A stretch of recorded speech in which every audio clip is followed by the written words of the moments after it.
अगली प्रतिस्पर्धा है कुश्ती की। यदि आप दोनों पहलवानों में से कोई गिरा तो उसे उठकर लड़ने के लिए 5 तक की गिनती का समय दिया जाएगा।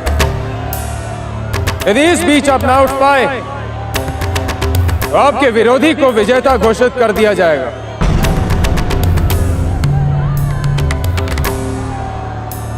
आरंभ किया जाए।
हमारे निर्णय पर आप प्रश्न चिन्ह लगाने आई हैं। कुंवर प्रताप की एक असफलता का आप इतना फायदा उठाना चाहती हैं? इतनी छोटी सोच है आपकी।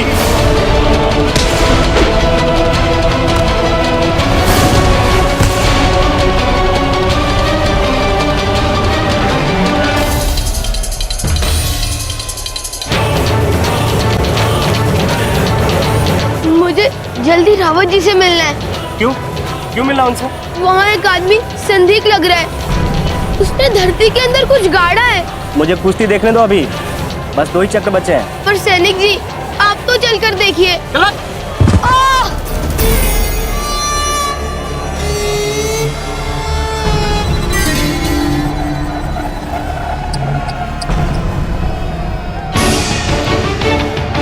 गिनती आरंभ करो।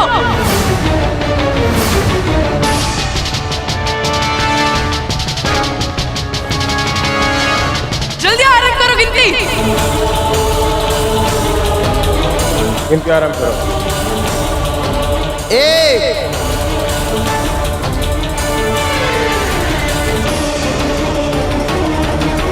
2 3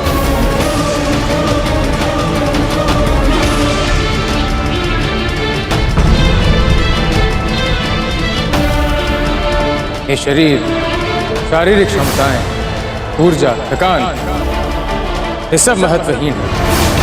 आपकी आत्मा में जो योद्धा है वह है महत्वपूर्ण। आपको मेवाड़ के भविष्य को, अपनी मातृभूमि पर छाए निराशा के अंधकार को जगमगाना। 4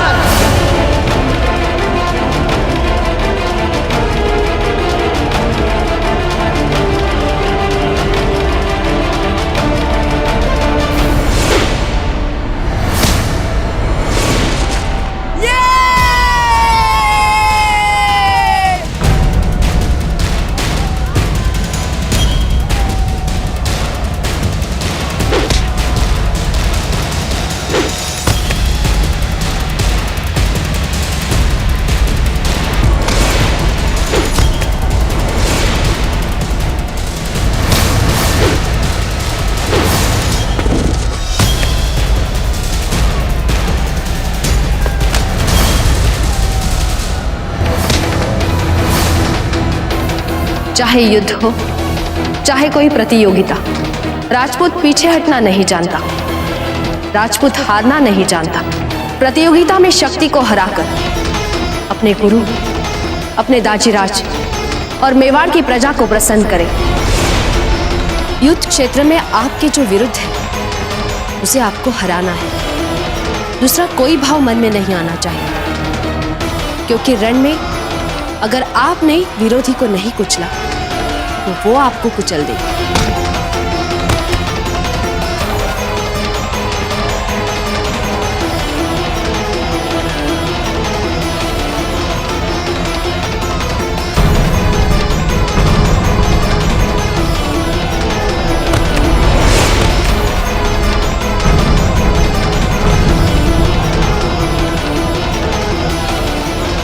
जीजा, और प्रताप से कहिए ना, कोई शक्ति को जीतने दे। कहिए ना जीजा, कहिए ना। सच्चा बहना, हम स्वयं किसी एक का पक्ष नहीं ले रहे। हाँ जीजा।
आप ठीक तो है ना भाई शक्ति? कहीं ज्यादा चोट तो नहीं आया आपको? अपनी सहानुभूति किसी और के लिए बचा कर रखो दादा भाई।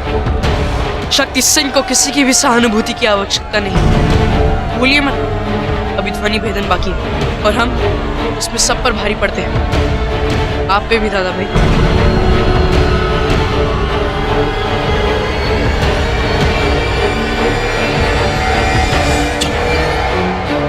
देख, मैं तेरे कहने पर अच्छी खासी प्रतियोगिता का आनंद छोड़ के चल रहा हूँ। मुझे कुछ न कुछ गड़बड़ मिलनी ही चाहिए, नहीं तो देख लेना। अरे मैं आपसे झूठ क्यों बोलूंगा?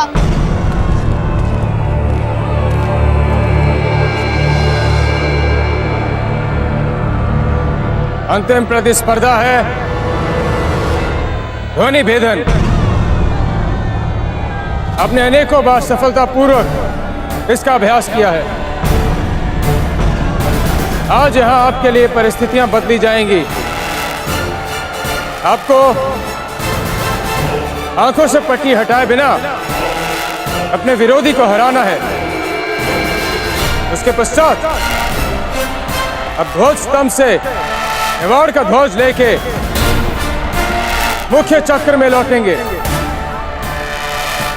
यदि इस बीच आपकी तलवार गिरी तो तलवार उठाए बिना आपको आगे बढ़ने की अनुमति नहीं मिलेगी। अब आपको कठिनाइयों का बोध करा देते हैं। आरंभ में आपको ध्वज स्तंभ की दिशा का भान होगा, किंतु एक दूसरे को हराने में दिशा का भान छूटता जाएगा, क्योंकि प्रतियोगिता के विजेता के लिए पुरस्कार विशेष है, तो कठिनाइयां भी विशेष ही होनी चाहिए। अब देखते हैं आप में से कौन अपने विरोधी को पछाड़ के ध्वज स्तंभ से मेवाड़ का ध्वज लेके लौटेगा।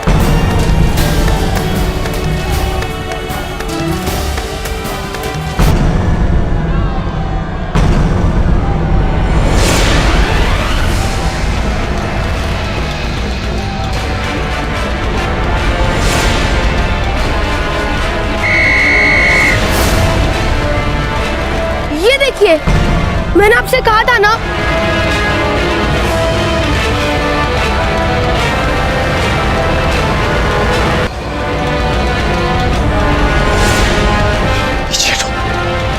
पीछे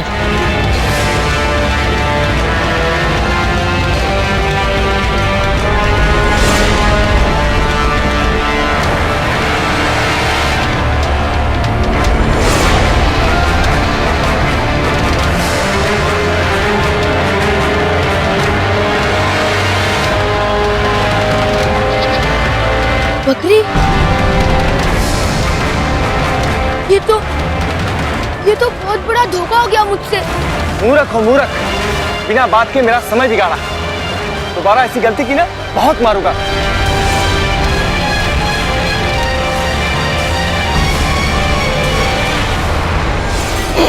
देखा कैसा मुंह हो गया था लड़के का। हमारा खेल बिगाड़ेगा, हमने तुझी को बेवकूफ बना दिया। बकरी का बच्चा बना दिया है।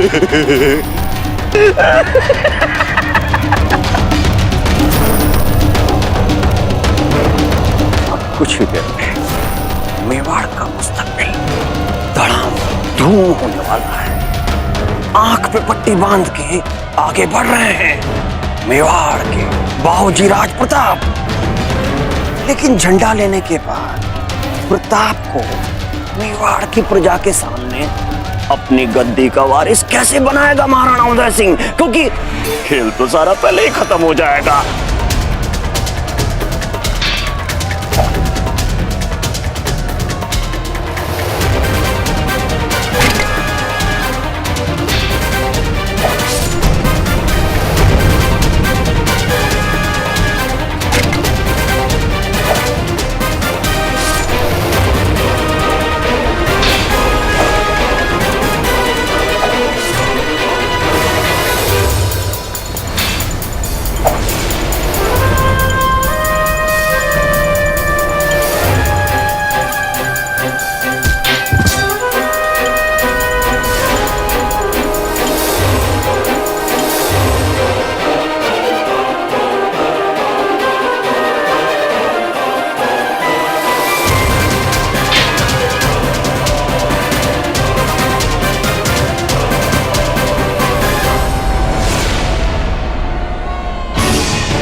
प्रताप आगे बढ़ो। अब मेवाड़ का भविष्य आपसे दूर है। आगे बढ़ो और थाम लो मेवाड़ के ध्वज को। देखिए, मुझे लग रहा है यहाँ कुछ गड़बड़ है। जरूर कुछ बुरा होने वाला है। क्या बुरा होने वाला है? जहाँ चप्पे चप्पे पे सैनिक तैनात, क्या बुरा होगा? की बात तो सुनिए, हर मूर्ख की बात सुने हम। बंधु, ये पागल लड़का है, पागल मूर्ख है, बस यूं ही तनाव बना रहा है। चल यहाँ भाग भाग यहाँ से। पर आप लोग मेरी बात तो सुनिए।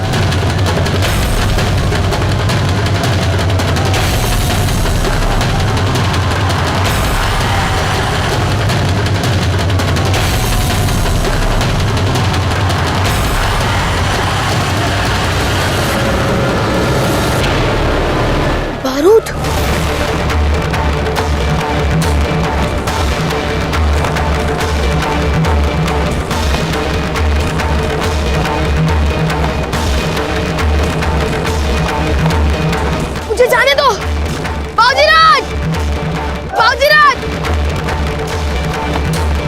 अब तो शहजादे प्रताप कुछ ही देर में झंडे तक पहुंच जाएंगे, है ना?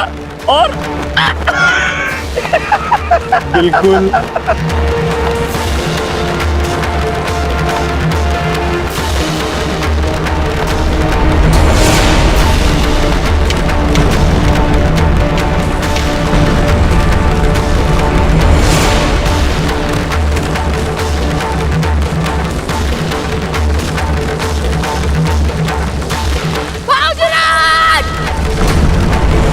जी, ये लड़का वहां पर क्या कर रहा है?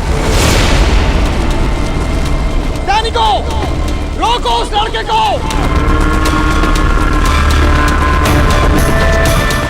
ये बेवकूफ क्या कर रहा है?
परिवार और बच्चों की सुरक्षा करो!